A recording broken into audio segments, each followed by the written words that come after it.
আসসালামু আলাইকুম ওয়া রাহমাতুল্লাহি ওয়া বারাকাতুহু। ইন্নাল হামদালিল্লাহ নাহমাদুহু ওয়া নুসাল্লি আলা রাসূলিহিল কারীম, আম্মা বাদ। আল্লাহ পাকের নিকট লাখো কোটি শুকরিয়া যে মহান আল্লাহ তাআলা আমাদেরকে পবিত্র শুক্রবার জুমার নামাজ আদায় করার জন্য মসজিদে আসার মতো তৌফিক দান করেছেন। এই জন্য মহান আল্লাহর নিকট শুকরিয়া আদায় করি, আলহামদুলিল্লাহ। আজকে সম্মানিত মাস মুহররমের 5 তারিখ। সামনে একটা গুরুত্বপূর্ণ দিন আছে, আশুরা। এই গুরুত্বপূর্ণ দিনের কিছু গুরুত্বপূর্ণ আমল আছে। হযরত আবু হুরায়রা রাদিয়াল্লাহু তাআলা আনহু থেকে বর্ণিত, রাসূলুল্লাহ সাল্লাল্লাহু আলাইহি সাল্লাম বলেন, রমজান মাসের পর সর্বোত্তম রোজা হচ্ছে মুহররমের আশুরা রোজা। এটা সুনানে কুবরা 8210 নম্বর হাদিস। রমজান মাসের পরে সবচেয়ে যে দামি রোজাটা, সেটা কোন রোজা? এই আশুরা রোজা।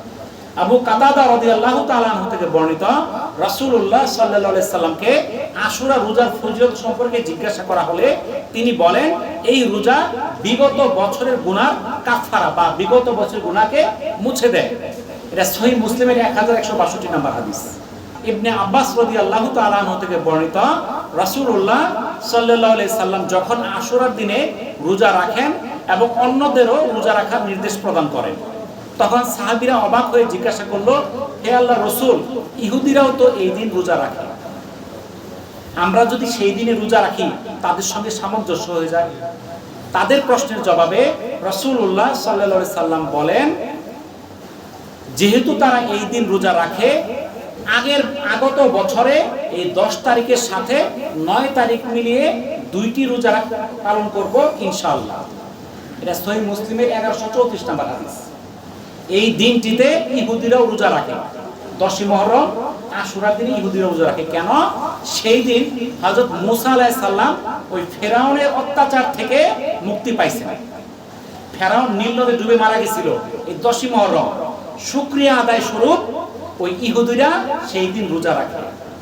আর আল্লাহ রাসূল এই কথা শোনার পর বলছিলেন যে হযরত মুসা আলাইহিস সালামের অনুকরণে তাদের চেয়ে আমরা বেশি অগ্রগামী, অতএব আমরাও এই দিন রোজা রাখব। তবে ওরা যেহেতু একটা রোজা রাখে, তার পরিবর্তে আমরা 2টা রোজা রাখব। আল্লাহ রাসূল বলছিলেন, আমি যদি আগামী বছর জীবিত থাকি তাহলে 9 তারিখে রোজা রাখব। তাহলে আমাদের শুধু আশুরার দিন রোজা থাকলে চলবে না, 2 দিন থাকতে হবে, হয়তো আগের দিন অথবা পরের দিন। তাহলে রাসূলুল্লাহ সাল্লাল্লাহু আলাইহি ওয়াসাল্লাম আরেকটা হাদিসে বর্ণনা করেন, তোমরা আশুরার দিনে রোজা রাখো, তবে এই ক্ষেত্রে ইহুদিদের সঙ্গে মিল না হওয়ার জন্য 10 তারিখের আগের দিন বা পরের দিন আরো একটি রোজা রাখো। এটা মুসনাদে আহমদের 2154 নম্বর হাদিস। তাহলে আমরা এই যে মুহররমের 2টা রোজা, এটা কি বারে রাখবো আমরা, সেই বারটা তো জানার দরকার, তাই না? এই মুহররমটা চাঁদ যেহেতু উঠে গেছে, সেটা নির্দিষ্ট হয়ে গেছে। 10ই মুহররম হচ্ছে বুধবার। তাহলে আমাদের রোজা রাখতে হবে মঙ্গল বুধ অথবা বুধ বৃহস্পতি। তো আমরা খেয়াল রাখবো মঙ্গল বুধের জন্য, কারণ যদি মঙ্গলবারে আমি রোজাটা না রাখতে পারি, আমি বৃহস্পতিবার রাখতে পারবো। তাহলে আমাদের টার্গেট থাকবে এই যে মঙ্গল আর বুধ, আজকে হলো শুক্র, শনি রবি সোম 3 দিন বাকি আছে। আমরা সোমবারের রাত্রে আমরা সেহরি খাবো। মঙ্গল এবং বুধ এই 2 দিন রোজা রাখতে হবে, একটা রাখা যাবে না, কারণ একটা রাখলে ইহুদিদের অনুকরণ হয়ে যাবে। রাখতে হবে 2টা। এই মুহররম বা আশুরা রোজা রাখার বিনিময়ে আল্লাহ তাআলা বিগত 1 বছর গুনাহ মাফ করে দিবেন, সুবহানাল্লাহ। তাহলে এটা আমরা রাখতে পারবো না? আমরা সবাই চেষ্টা করব, বলি আগামী সোমবার আমাদের সেহরি খেতে হবে, সোম মঙ্গল 2 দিন সেহরি খাবো, মঙ্গল বুধ 2টা রোজা হবে। আমরা যারা এখানে হাজির আছি, যারা আমাদের সামনে নেই, তাদের কাছে খবরটা পৌঁছায় দিব। আজকে আমরা বাড়িতে যাই, আমাদের যারা মা বোন আছে, বাড়িতে পরিবার আছে, তাদেরকে বলে দিব এই রোজার কথাটা। হয়তো এখান থেকে আমি চলে এসে বাড়িতে ভুলে যেতে পারি, তাই না? বলে দিব। আল্লাহ রাসূল বলেন, যারা আমার কথা শুনে অন্তরে ধারণ করে এবং অন্যের কাছে পৌঁছে দেয়, তার অন্তরটা আলোকিত হোক। তার জন্য আল্লাহ রাসূল দোয়া করতে। কার জন্য?